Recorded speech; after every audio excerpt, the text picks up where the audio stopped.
Welcome to the Old Wealth, New Wealth, True Wealth podcast with Nathan Barkocy, where we are passionate about creating time freedom, passionate about creating impact and purpose, because that is created through real assets and real relationships. And who you are is the true wealth in this business. So today we are joined by Adam Taggart. And so Adam, thank you for being with us today. It's my pleasure, Nathan. Thank you for inviting me. Absolutely. So I'm very interested. Obviously, what we know about you is that you've started this Thoughtful Money. And so if you wouldn't mind, I'll give a quick description of what Thoughtful Money is to our audience. Go for it. So it's the mission to promote financial literacy, transparency, and empowerment for the everyday investor, right? Yeah. And that's helping them to seek the ability to navigate, complex economic times. Is that a good way to say it? I think it's a pretty good way to say it. Yeah. So what was your motivation behind starting this? Okay.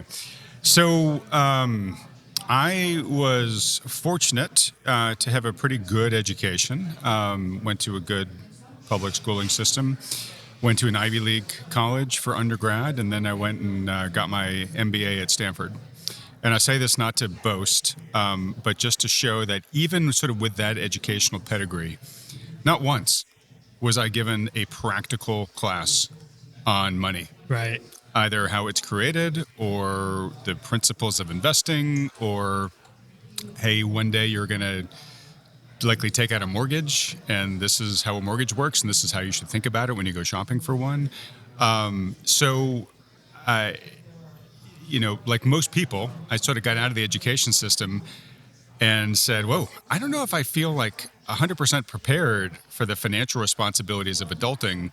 Why did nobody teach me about any of this? Right. And the irony is we go to school, we value education as a culture, which I absolutely think we should, right? And when you ask people, well, why do we?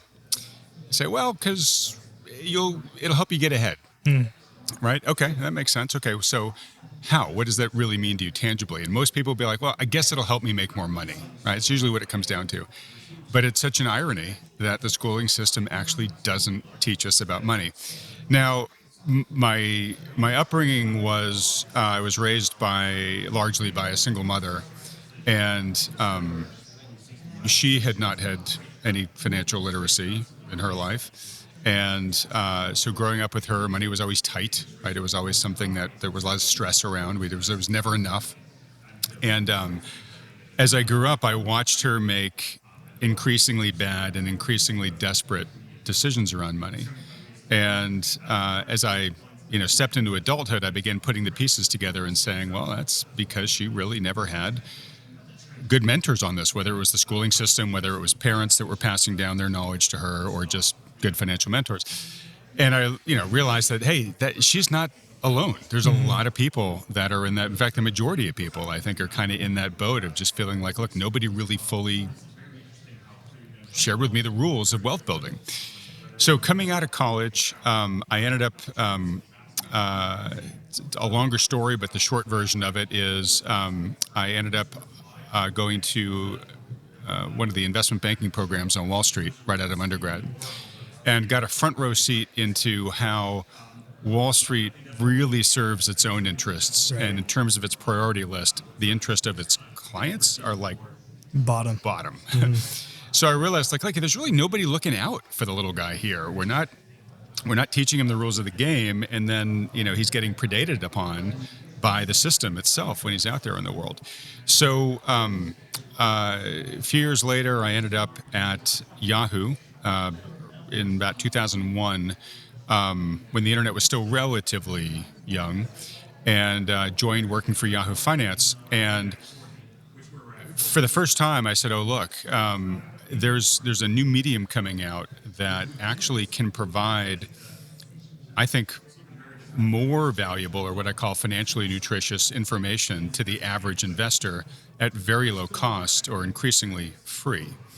So that started me on my journey of saying, okay, I want to help sort of democratize financial literacy, and I want to provide it at scale to as many people as possible. And after working at Yahoo for the better part of a decade, I then co-founded a company that largely focused on wealth building, but we defined it a little bit more widely than just money.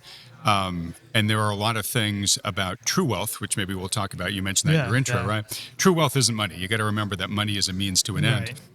But I found that in trying to talk to people about investing in true wealth, there was a hurdle I couldn't really talk about those topics until I had solved their issues around money. And so that's when I started the predecessor to what is now Thoughtful Money, and then running Thoughtful Money itself, which is really saying, okay, look, you want to learn about how to build financial wealth, you want to understand market dynamics more and how investing works, come here. We'll hopefully do a really good job of educating you on all that. And then you can start expanding to some of these other forms of wealth, which hopefully we'll have a chance to talk about today. Yeah. You've opened up a can of worms. There's so many different paths to go down now. So one track that I'm interested to hear your perspective on. This is what we're doing with Main Street Media Network, right? We're getting people off of that passive reliance on Wall Street, more into the active ownership of Main Street, right? Active ownership of of creating generational wealth, right? And so what I've always heard, right, is, some naysayers about advisors, right? So all these advisors, I tend to hear that the advisors lean towards advising you on better profits for themselves. The things that make them the most money, yeah. Right. In general, but yes, that definitely happens. So what is your guidance with advisors in regard to where to place your capital? Because they all have input, right? Sure.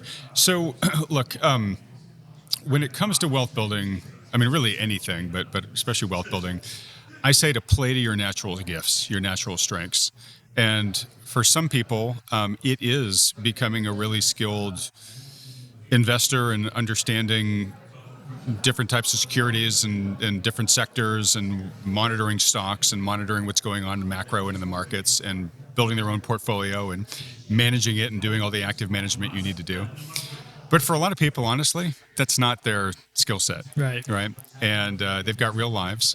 And honestly, for a lot of them, their skill set is, hey, I'm really good and passionate about X, and that's how I make my money. I should be really focused on that. Let me partner with somebody who can do all the investing stuff properly that I don't have the time, bandwidth, or maybe natural skill set for. So I think one of the very first questions you have to ask yourself as an investor is, what type of investor am I, right? Where are my natural skill sets and where do I want to place my focus? And there's no really bad answer to it. It's just, what's the honest one, right? So if you are one of those people who says, look, I'm much better off served by zeroing in on my profession and trying to increase my earnings, then your challenge is not what's the next best stock to buy. It's who is the best advisor, the next best advisor I should recruit for my team. And there are financial advisors out there that I would say are like-minded with a Main Street capitalist mindset. But it takes time and effort to find them. That's sort of what I've done with my business, is I bring in all these experts and we do these deep dive interviews about the topic du jour in finance. And they're very smart, and I try to end every interview I can with, okay, what a practical guidance you would give somebody here to think about in terms of investing off of your view of the world. And so the viewer at the end of the interview needs to make a choice, which is, okay, do I want to take those insights and apply them directly myself, or do I want to find an advisor or give it to my advisor if I already picked one, who can apply these for me, right? So I interview all those experts, like I mentioned, but then I also have these financial advisors that I bring on the program every week in one way, shape, or form, largely so that you can see what I consider to be a good financial advisor and how they think, how they react to what's going on in the markets, the decisions that they're making in their portfolios for their own clients. And I don't care if you work with these guys. I just think if you're one of those people who needs to work with a good advisor, find somebody as good as these guys or better. So I'm giving you a model of what I think is good. If you can find somebody and exceed it, absolutely, you should do that, right? But usually what happens is again, nobody tells anybody about money. As a result, people don't even know how to evaluate a good advisor because they don't have a framework to do so. So they usually go with a guy on the golf course that pushes their card on them, or who their neighbor says, oh, I got a buddy, I went to high school with, he seems like a good guy, right? Obviously, for one of the most important financial decisions of your life, your financial quarterback, you want to make a much more rigorous decision than that. So again, one of the benefits I think of watching my channel is you at least get to see a few of these good options in action, and then you can take that insight and hopefully it inspires you to find somebody even better. Right. And learning is so important, right? Studying this stuff so that you have competency to be able to make those decisions. That's so important, isn't it? Yeah. And you like, this doesn't have to be a forever decision, right? I mean, you might find a great advisor and you lean on them and their firm through your whole life, or you might say, you know what, I think I might want to be a do-it-yourself advisor and run my show myself. I just don't feel confident yet. So let me work with somebody, let me look over their shoulder, let me have them teach me. And then maybe after 1 to 5 years, you might say, you know what, this has been a great relationship, but I feel like I've got my sea legs on this now. I'm going to start increasingly taking back over management of my own portfolio. So there's no irreversible decision here. You just want to make the most appropriate one for who you are and where you are at your life stage. Right. So you said, it takes some time to build up a team of experts, right? And you mentioned that it takes time to build all that up. So I'm assuming that during your time from day one, right, ground up, you definitely encountered some trials, some kickback. And if you're going against the big dogs on Wall Street, right, I'm sure that wasn't easy. Can you kind of go into detail? Yeah. I don't know how many scandalous stories I have to tell there, except... there is there's a pretty pervasive mindset. For painting with a very broad brush, there's a lot of excellence, a lot of expert service providers out there, but there are tests you have to take to become licensed to be what used to be called a stockbroker, now a financial advisor. And there's a fair amount of hoops you have to jump through, but it is not rocket science, right? To get the license and to be able to start trading stocks and bonds on behalf of a client. And so there's a pretty large contingency of folks that got into this business without a ton of rigor, and they kind of drink from the Kool-Aid of the. They're more salesmen, right? Their job is just to bring in assets under management. That's how they get compensated, and they have been told that, this game's a pretty easy game because the market takes care of you over the long run. So if you just convince your customers to just be in stocks and always be in stocks and hang in there and buy the dips, the market will take care of you. And two things. One, that is largely true. I mean, you can take any sort of multi-decade period of time and stocks pretty much have closed higher at the end than they did at the beginning. But that does not mean that just blindly buying and holding along the way was the best way to maximize your returns. In a lot of cases, you could have made a lot more money with a more active approach and a more risk-managed approach, right? The problem in the relatively near past, and by near past, I mean sort of 20 plus years, is there's been an increasing amount of intervention in the markets by the central planners, by the Federal Reserve, and now, we're deficit spending out the wazoo. All these things are generally supportive of asset prices. And so we have sort of trained a lot of the market to buy the dips, to try to step in front of the steamroller or the tidal wave of stimulus when, the Federal Reserve's out there buying QE hand over fist. We've really, both with carrot and stick, have taught a lot of investors, hey, don't fight the Fed. Just ride and go along. You're going to be rewarded. And if you try to fight us, you're going to get kind of crushed, right? And that's not sustainable. So it's created this passive wave of investing that is in some ways, and in many ways, kind of mindless, right? And people have largely gotten complacent and kind of forgotten about risk. And so there is a mindset, out there amongst these financial advisors that, hey, anything other than just buy tech stocks and go long, and always buy the dip and never challenge it. It's sort of a existential challenge to the way in which they manage money and tell their clients, what they should be doing. So I have gotten blowback from those guys when I bring on experts who are saying, well, look, here are reasons to be concerned that we could be in, another massive equity bubble. Or here are reasons to be concerned about, potential weakness in the credit market or whatever, right? It's almost like, being in the Palace of Oz and saying, hey, it looks like there might be something going on behind the curtain. The power structure Right. just does not want you to point that out. Right. So I'll oftentimes, get blowback either publicly, like in comments below my YouTube videos, or private emails from some of these guys saying, hey, you're a fear monger, you're scaring people.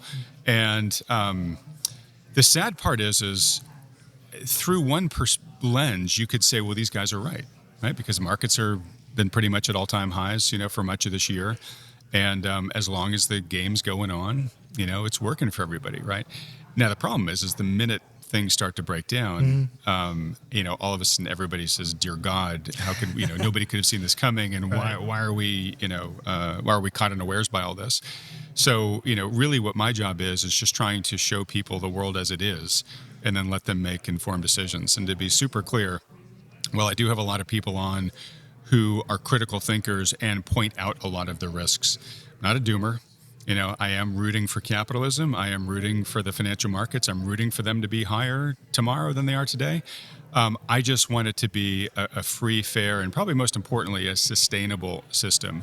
I think price intervention just creates deformations that suck in way more participants than they should, who take on way more risk than they should. And then when the correction comes, you get people whose livelihoods and futures are just destroyed that otherwise wouldn't happen in a free, fair, and sustainable market. Right. So you mentioned risk involved with that, right? And I think something that, I've even had friends from college that I went to that say, Nate, I don't know how you do all this real estate investing, man. How do you, it's so risky. It's so risky. And my response is, I could see how you envision it as risky, but to me, it's not risky because I know how to run the numbers, and I know how to leverage the properties, and it'll pay for itself. And we're able to leverage properly and utilize all of our financial opportunities to be able to make the real estate happen, and with a lot of investments too. The difference, right, is that I have the time, and I've dedicated the time, which is, very different from, active investors and pursuers, entrepreneurs, from, people who need to put their time into work in their job, right? And so I think this is something where you're catering to that, right? So that you're able to help people. So maybe they don't have the time to study real estate as much as I did, when I was in college studying real estate all the time. And so how do you de-risk your investments for them so that they can feel a little bit more trustworthy of what you're doing? That's a good question. And to be clear, I don't de-risk people's investments for them. I don't manage any capital myself. I think I help people de-risk two main ways. One is, to your point, right, the more informed you are, the better decisions you're going to make, right? You're just taking the risk out of the system, right? If you get in a car with a map, your risk of getting lost is way less than if you just jump in the car and start driving around blindly. Unless you're my age, you don't know how to read a map. You need Google Maps, you know? Or you just pull up the Uber app and tell it where you want to go. So, a lot of what I do is just try to provide the education that folks didn't get in their schooling system, right? And also, I do, I have these experts on, I have the financial advisors on weekly, like I mentioned, so that you get to really invest vicariously through them. You get to see the decisions they make. You get to see how those decisions pan out. You get to see how they do in response to those decisions. You get to see if they make a decision or make a trade, if they hedge it in any way. So, you're basically kind of an apprentice kind of learning from a master, more or less, about how to invest, right? So it's one of the ways I help people de-risk, because they learn more about the system, they learn more about the risks, they learn more about the options, the various options they have to any given opportunity, and they can, again, see how they have played out for somebody until the point they say, you know what, I think I know enough about this now, I'm going to start trying for myself. Then the second part, obviously, is, okay, well, if you're going to start taking action, what's the right way to take action? And again, that key question I said is, are you going to be your own financial quarterback, or do you want to work with one, right? So that's the first key question. If they want to be a DOI advisor, in addition to the education I'm trying to provide to them, I do, in certain cases, connect them with either information services or other types of investments or access to other asset classes that they might not have had on their radars or not known how to invest in. So, for example, there is a macro research firm that is run by one of, I think, the most successful guys that I interview on my channel. So if you're a DIY investor and you're still kind of learning how you want to monitor the market and what to watch closely, and if you want a professional signals, like a professional trader, to say, okay, look, I'm making this decision for reasons X, Y, or Z, you can copy me or you can sit this one out, totally up to you. There's solutions like that that kind of help people start from a crawl, walk, run perspective into this, doing it on their own. Like I said, there are other asset classes like buying precious metals, buying real estate, buying farmland, getting a bank that maybe is a bit more like-minded with the type of person that we're talking about versus like a huge corporate behemoth like a JP Morgan, Chase, or whatnot. So I've got providers that I can connect people with there too, so they can learn about some of the other options that are out there. Now that's all on the DIY side. On the, hey, I want a financial quarterback side, well then we've already sort of had that conversation. They can go talk to one of these firms. And again, that might be a great way to de-risk than rather just blindly trying to figure this out. Right. And I guess I've got these 3 funds at my 401k at work, and I'm going to just close my eyes and pick one and hope it does okay. To have a really informed professional expert who says, hey, look, we can look at the full palette of opportunities you have. Let me work with you to, one thing people do a terrible job of is goal setting. Right. Like before we do any of this, we should ask, what are your goals? Yeah. What are your life goals? How much do you need to fund them? When do you want to be able to fund those life goals by? When do you want to retire? How many kids do you plan to have? Do you want to put them through college? If so, what kind of college? Do you want to leave anything to them? Well, what would an estate plan for that look like, right? So once you have that sort of direction, then you can start, working with these professionals to help you say, okay, well, if that's what you want to do, X, Y, Z, this is what you need to make. This is what you need to save. And then let's try to find the best risk-adjusted way to get you to your goal. So a big fallacy out there with investing is a lot of people approach it with the simplistic mindset of, I just got to beat the market. Right. And honestly, folks, it's rare you're going to beat the market. It's rare the pros beat the market consistently. And so you can really do, one of two things. You can just say, all right, I'm just going to get the market return, right? And when times are good, life's good. When times are bad, life's bad. Or you can set your goals and say, look, I want to hit this goal by this date. And a good professional advisor can say, well, look, now that I know what return you need to get to hit that, we can start playing with dials. Well, if you can over time increase your income, say by adding a second job or working hard to get promoted and getting, new certifications and skills, whatever, we can start taking down how much heavy lifting the investing part needs to do for you. So rather than having to get an average market return of 7 or 8% annually, we might be able to hit your goal with getting a 5% return and hit your goal by the time you want to hit it. And that 5% return lets me de-risk your portfolio almost in half. So you can sleep much better at night, right? So, it really all depends what trajectory you're going to go here. DIY, get your own financial quarterback, but it's really about starting with those goals and then asking, okay, what's the safest way I can get there with confidence by the time I want to get there? Right. Yeah. And so we've mentioned this, right? The kind of the volatility in the market and whether it be planned or not. We are able to.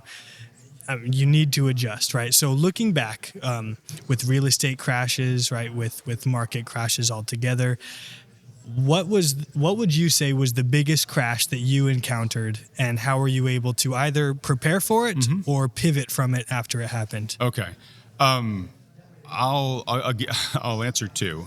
So the first was the .com bust. So I did not prepare for that. I was working. I was working. I'd just gotten out of business school. I was working for a startup. It had just gotten acquired. I was worth more money than I thought I ever would be at that age on paper. Yeah. But I hadn't vested into my shares yet. Okay. And it was not a public company. And in between the time from when the shares were at their all-time high versus where they were once they actually vested and I could sell them, which was after the bust had happened. Okay. I went from sort of like for a 24-year-old, or sorry, no, what I was a bit older than that. I guess I was about 28. For what was a lot of money to a 28-year-old, I had like enough money to pay off half my business school loans, right? Which, I mean, I was happy to have at least that, but I had lost an awful lot, right? Yeah. And it was crazy to see how much that took everybody by surprise, because somewhat similar today with AI, everybody is so rock solid that nothing stops the AI train, and those stocks are just going to keep going up higher, and AI is going to change the world forever tomorrow. There's a lot of that same just blind euphoria going on here. But when the dot-com bubble burst, I just started working for Yahoo, and the month before it burst, my drive to work was probably like an hour in traffic. And then the month after it burst, it was like 13 minutes. Oh, It was like a neutron bomb had gone off. I was just like, where are all the cars? Like, the buildings are all still standing, Right. but there's just so many fewer people here, because obviously so many people had gotten laid off.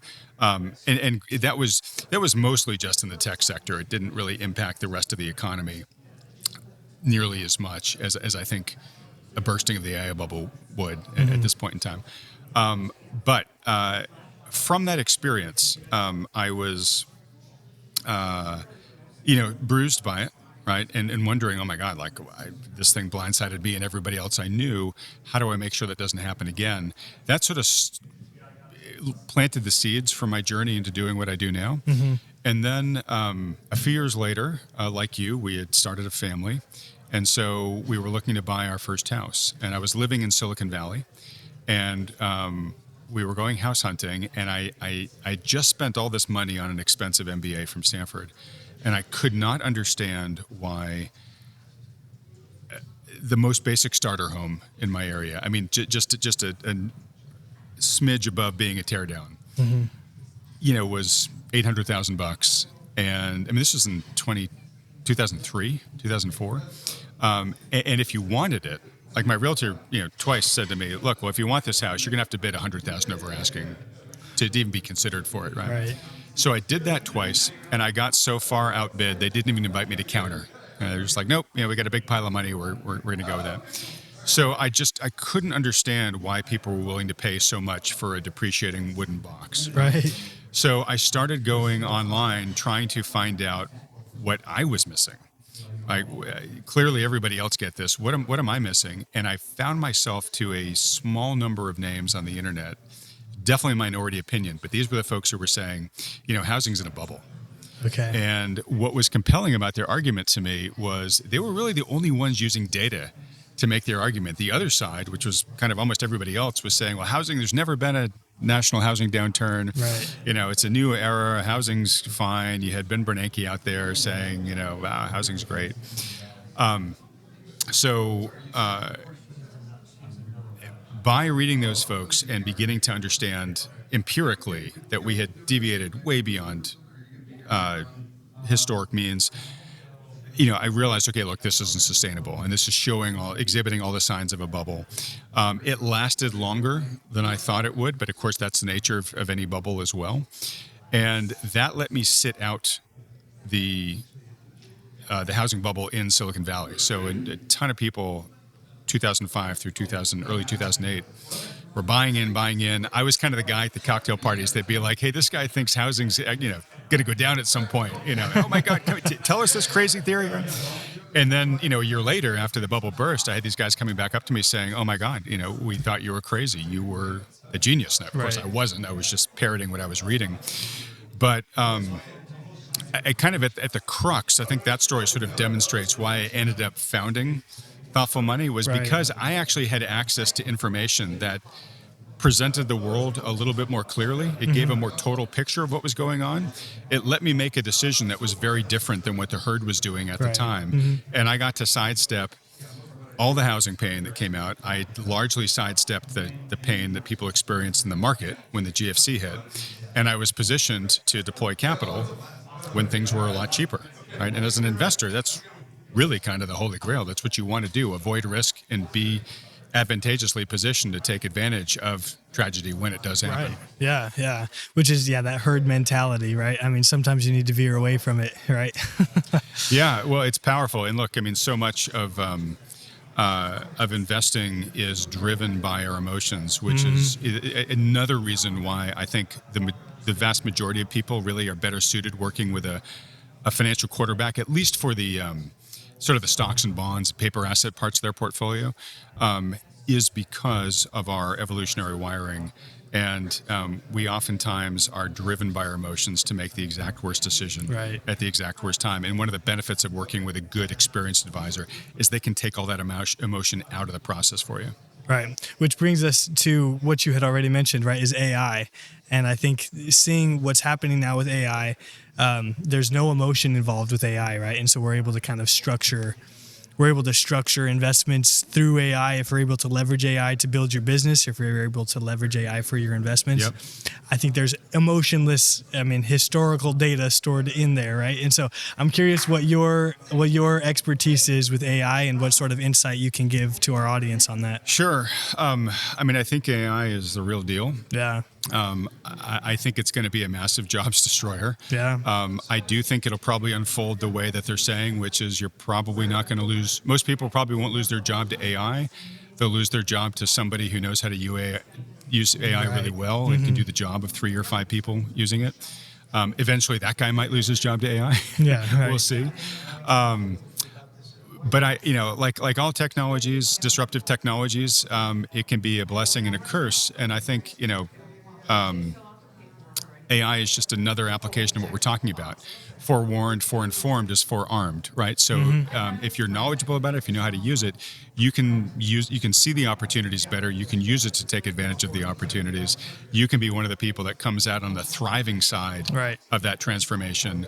And even if sadly there are a lot of people that don't follow your lead and end up kind of getting bulldozed by it, first and foremost, you're on the right side, and then you can turn around to try to help as many of those people as you might be able to. Yeah, and then sort of in alignment with this, Bitcoin, right? Yeah. And cryptocurrency, but mostly Bitcoin, right? What is your expertise on that, and how would you advise on that? Yeah, so I'm much more knowledgeable about the precious metals, just FYI. Okay, yeah. I don't hold myself out as a Bitcoin expert, which is interesting because I am kind of genetically programmed to be the kind of guy who I think Bitcoin would appeal to. Yeah. and I'm not anti-Bitcoin by any stretch. But I have a lot of trouble both with how to value it. And you could say the same thing about gold, right? It doesn't it doesn't produce an income stream. So how do you value it? Common refrain you hear is, well, if you don't get Bitcoin, you haven't done enough work. You haven't put your 100 hours in. You put your 100 hours in, you really get it. I've either put in 100 hours or pretty close to it. And I certainly interview people who have put in their thousands of hours on it. And most of them are pretty pro Bitcoin. But even them, even they are, the ones that aren't religious about it, acknowledge that there are some risks out there. And it is a highly volatile product. I'm about to do an interview after this one with an expert who puts his finger on one of my worries, which is if there's one thing governments value above anything else, it's control. And why would they willingly cede control to an alternative system, right? And, yeah, exactly. Some people will say, well, Bitcoin just got outside of their control and it's so big now, it can't really be, contained by the governments. Some people are saying, well, maybe the governments just wanted the private sector to pioneer the technology and get up to critical mass adoption before they really start flexing their muscles. And I do believe the arguments made, like the gentleman I'm about to interview, is the sovereign powers, especially America, have a lot of muscle to flex that they haven't flexed yet. And there's a lot of theory tied up in all that too, right? So interesting. Yeah. But that being the case, right? You do have this. But that being the case, look, I think, like I said, I don't put myself out there as an economic expert. I'm if anything, an expert of the experts. But I think if there's one economic trend or one financial trend that I have the greatest confidence predicting myself, is that the purchasing power of our fiat currency will continue to degrade as time goes on. Right. And it will likely degrade at an accelerating rate from here. Right. And so you want to be able to find ways to earn and store your wealth in a factor that is as sheltered as possible from that purchasing power devaluation. And so precious metals, real assets like real estate, and Bitcoin are great solutions for that. Yeah, or as very opposed credible to it. solutions for that. Yeah. Absolutely, yeah. So perfect, and I appreciate your time today. Thank you for meeting with me. As we close this off, because you have another podcast coming up shortly, what is one piece of advice that you would give towards a generation that is needing to begin their wealth journey, right? So I'm 26. I've been able to pursue my generational wealth and the growth of my wealth in real estate as well as startup businesses. How would you advise someone my age, maybe younger, to begin their wealth building, because it's not in the dollars, right? All right. Yep. So a couple of things. First off, I want to just commend you on your interviewing skills. Thank you. I think I've heard you're kind of new at this, but you actually have a real polish and a comfort to you. So you're good at this. Appreciate it. Continue Thank you. Yeah, thank you. So my one thing, I'm going to give you more than one, but my one thing that I would give folks, if it's the only thing you remember, is for the person you just described, younger, starting out, recruit mentors. Absolutely. I would tell you that the people who have, look for people who have attained a level of success that you would like to aspire to, and then approach them and say, I'm really impressed by what you've been able to do. What would it take for somebody like me to get where you are? It's like recruiting the crib notes of life, right? You just can catalyze your progress and avoid so much of the mistakes of the school of hard knocks, the pitfalls of just figuring it out on your own, by learning from those who have already done and learned what really works. And I will tell you, at least 8 times out of 10, the people you approach are going to be thrilled to share what they know with you. And there's a principle of behavioral economics that people, we value consistency. We don't like to look inconsistent. And so if I help you, I'm actually more inclined to continue helping you because I've already invested some of my time and energy in you. And so, if you are respectful, appreciative, keep people updated on your progress and how you're applying the lessons that they're sharing with you, they're going to be inclined to continue investing in you and to try to continue to open more doors for you as time goes on. So this is it's costless, except just for the time it takes you to send emails, texts, or make a phone call. The upside is unlimited. There are a ton of people my age and older who would absolutely love to help all of you. So just be fearless in recruiting mentors. In closing, the other thing I'll mention is I mentioned real briefly that money is not an end. It's not true wealth, right? It's a means to true wealth. The research is pretty clear. The things that really matter in life, when you talk to people who are over 100 years old, there's a bunch of videos on the YouTube about this. They sit down with them and they say, all right, you've won life, right? You made it to the end. What matters, right? It's always the same 3 things. It's quality relationships. You don't need to have a ton, but you do need to have some really good, these are the people that you could call at 4 a.m. and know they would pick up the phone, right? So quality relationships, purpose, right? A sense of meaning when you wake up in the day and how you're going to spend your time. And then the third is health. You can't live to be 100 if you don't have good health. So beyond recruiting your team of mentors, don't ever lose sight that those 3 critical things to really enjoying a rich life, relationships, purpose, and health, are the things that matter most. Absolutely. And Ken McElroy says this. He actually said this about a week after I talked to him about my manuscript, but he posted a video that said, true wealth equals time, freedom, health, and love. That's it. That's pretty much it. That's it, right? And that's what we're all preaching right now about true wealth. And it's so proven that that longevity is achieved through high quality relationships like this, right? Which is attained through, of course, good mentorship and surrounding yourself with that network that lifts you higher to your best possible good, right? Absolutely. And what I love about Main Street Media is that, Russ is trying to recruit a whole supportive network like that for people like us who want to help people espouse, Main Street capitalist ideas. Yeah. Well, I appreciate your time, Adam. Thank you so much for doing this interview with us. Such a pleasure, Nathan. Thank you. Absolutely, for sure. And thank you all for tuning in to Old Wealth, New Wealth, and True Wealth. And remember that tomorrow is never promised, so we need to make the most of today.